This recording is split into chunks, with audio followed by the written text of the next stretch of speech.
La segunda epístola a los Corintios es una de las cartas más personales y complejas del apóstol Pablo. Académicamente, Segunda de Corintios es valiosa porque complementa el registro histórico de Pablo y la iglesia de Corintio presente en Hechos y en Primera de Corintios. Provee lo que son detalles biográficos únicos de Pablo, por ejemplo, sus emociones, sus sufrimientos, logros y frustraciones pastorales que se transpapelan a lo largo del texto. Esto permite a los estudiosos poder reconstruir eventos del ministerio de Pablo, como por ejemplo las visitas dolorosas a Corintio y una carta previa severa, e investigar la integridad literaria de la epístola. De hecho, esta segunda epístola a los Corintios plantea desafíos críticos interesantes, como la relación entre los capítulos del 1 al 9 y del 10 al 13, lo que ha llevado teorías sobre una posible compilación múltiples de cartas, tema que, abordaremos más adelante, y brindar también material para poder discutir la cronología y estrategias misioneras paulinas. La autoría de la epístola corresponde a Pablo de Tarso, por supuesto, y prácticamente no se cuestiona en los estudios bíblicos contemporáneos esa autoría. La evidencia interna, como el propio Pablo identificándose como el autor en el capítulo 1, y el estilo y contenido concuerdan con sus otras cartas, así como las evidencias externas. Por ejemplo, dentro de los padres apostólicos, como Clemente de Roma, que conocía la carta y la cita hacia finales del siglo I. Esto, por supuesto, apoya su autenticidad. La fecha aproximada de composición basada en la cronología del ministerio paulino es a mediados de los años 50 de la era común. Cálculos históricos colocan la redacción entre los años 55 y 56, poco después de Primera de Corintios, durante su estancia en Macedonia, quizás en Filipos o Tesalónica, dentro de su tercer viaje. Algunas fuentes sugieren incluso que en el otoño del 57, ¿sí? En todo caso, esta carta fue escrita después de las cartas severas enviadas a Tito y durante la visita de Pablo a Corinto. La principal cuestión crítica en torno a Segunda de Corintios no es la autoría, sino la unidad literaria. Los estudiosos han debatido si el texto tal como lo tenemos consciente como tal una sola carta o es una compilación de varias cartas o fragmentos que Pablo escribió a los corintios en una rápida sucesión. ¿Sale? Entonces, como tal, hay cambios drásticos de tono, entre el capítulo 9 y 10, referencias a una carta previa con lágrimas, menciona Pablo, y una visita dolorosa, así como aparente duplicaciones o rupturas dentro de la narración. Teológicamente, esta carta ofrece contribuciones profundas en sus páginas. Pablo reflexiona sobre la naturaleza del ministerio cristiano y la vida apostólica de una manera singular, enfatizando temas como el consuelo divino en medio de la aflicción y la fortaleza en la debilidad humana, ejemplificados en su propia experiencia. Por ejemplo, llama a Dios Padre de misericordia y Dios de la consolación, y enseña el poder de Cristo que se perfecciona dentro de la debilidad. También provee discernimiento para distinguir a maestros verdaderos y falsos dentro de la iglesia naciente, cuestión relevante en la comunidad de Corintio y, por supuesto, en nuestros días. En suma, el poder estudiar Segunda de Corintios es crucial para poder abordar lo que es la teología de la gracia, reconciliación, ver temas eclesiásticos, especialmente en relación entre la autoridad, carisma, servicio en la iglesia, extraer secciones sobre liderazgo, humildad, ¿sí?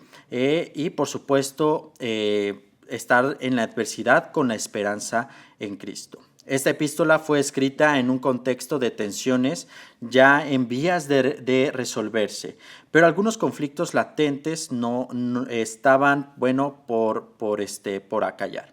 Según el propio contenido de la epístola y corroborando con reconstrucciones históricas, sus objetivos principales son punto número 1, restaurar la comunión y confianza con la iglesia de Corintio, defendiéndose de las críticas y malentendidos, pues Pablo había tenido desencuentros con los corintios, ¿sí?, en una visita anterior que resultó dolorosa y tuvo que escribirles una carta severa llamándolos al arrepentimiento. Y así pues Pablo recibió como tal noticias de que la mayoría de la comunidad se había arrepentido y habían reafirmado su lealtad hacia su ministerio. ¿Sí? Pablo expresa dentro de esta carta la consolación, arrepentimiento, capítulo 7, y busca sellar la reconciliación que había estado en peligro por varios creyentes. Pablo explica las razones por las que cambió sus planes de visita para poder no causar tristeza, y defiende la sinceridad de sus motivos de su ministerio, insistiendo en su transparencia y cariño hacia ellos. Punto número 2, enseña sobre la naturaleza del verdadero ministerio apostólico y fortalece doctrinalmente a la iglesia.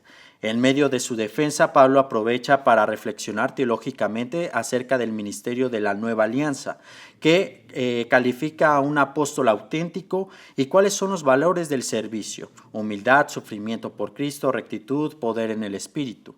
Esto ocupa gran parte del capítulo 2 al 7, donde Pablo expone que el ministerio judio-cristiano no consiste en ostentación humana, sino en llevar el tesoro del evangelio en vasos de barro, para que la gloria de Dios sea vista, ¿sí?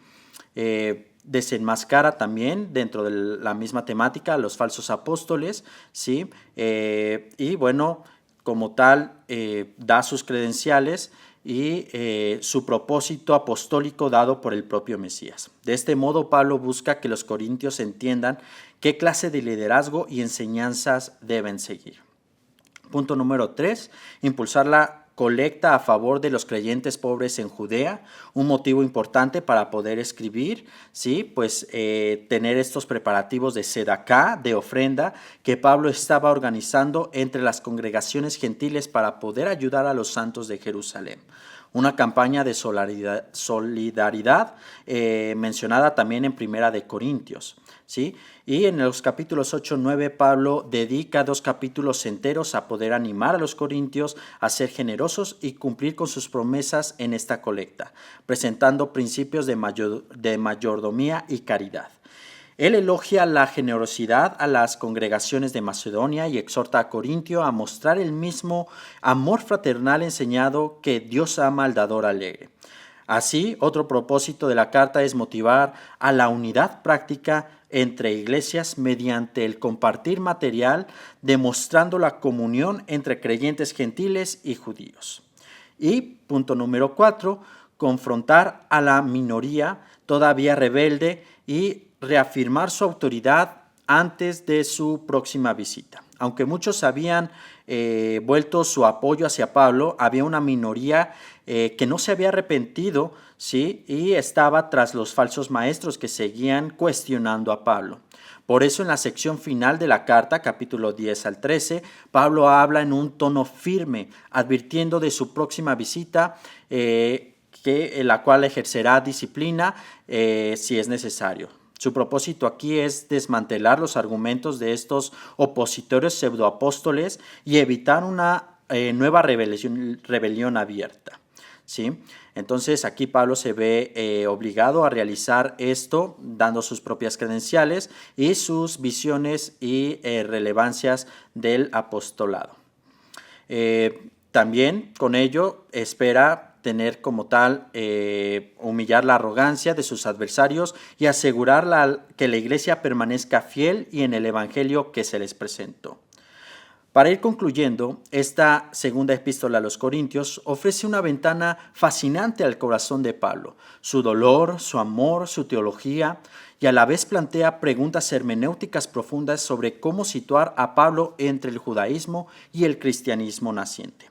Un estudio profundo nos permite apreciar mejor tanto el mensaje original de Pablo a los Corintios como las múltiples capas interpretativas que se han elaborado en torno a él. durante un largo tiempo de historia a través de la exégesis. ¿Sí? Entonces, Corintios nos habla el día de hoy, desafiándonos a encontrar la debilidad de la fortaleza en Dios y a vivir la reconciliación, vivir íntegramente y apasionadamente, enseñando y encarnando la vida de Cristo.